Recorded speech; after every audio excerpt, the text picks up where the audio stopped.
Heat. அந்த animal வந்து gold blooded animal. அதற்கு உடம்புல வந்து ஒரு சக்தி இருக்கு. அது தண்ணிலயும் இருக்கும், தரையிலயும் இருக்கும். தண்ணில இருக்கும்போது சூரிய வெளிச்சம் வந்துச்சுன்னா அது உடம்புல இருக்கக்கூடிய எனர்ஜியை வெளிப்படுத்தி அந்த ஹீட்டை வந்து சமாளிச்சுக்கும்.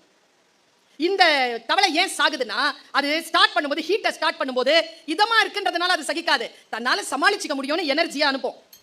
எனர்ஜி அனுப்ப அனுப்ப அது ஹீட் அதிகமாகி எனர்ஜி ஃபுல்லா அனுப்பிடும் சமாளிக்கிறதுக்கு.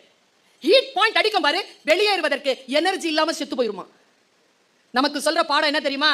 சமாளிச்சுக்கலாம் சமாளிச்சுக்கலாம் சமாளிச்சுக்கலாம்னு இருக்காத. ஃபர்ஸ்ட் ஹிட் பண்ணும்போதே டக்குன்னு எழுந்திருச்சு எனக்கு இது பிரச்சனை இருக்கு என்று சொல்லக்கூடிய அந்த வாய்ப்பை நீ பெற்றுக்கொள். அது உன் ஆசிரியராக இருக்கலாம், உன் பெற்றோராக இருக்கலாம், இல்லையா இதோ இவர்கள் தருகின்ற ஹெல்ப்லைனாக இருக்கலாம்.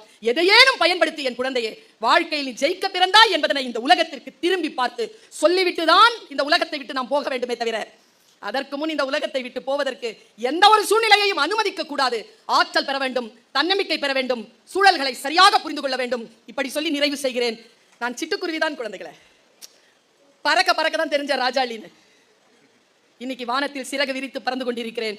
நீயும் சிட்டுக்குருவி அல்ல, ராஜாளியின் குஞ்சுதான். சிறகை விழி, எழு, பற, வானம் காத்திருக்கிறது. அங்கே சந்திப்போம். வாய்ப்புக்கு மகிழ்ச்சி. வணக்கம்.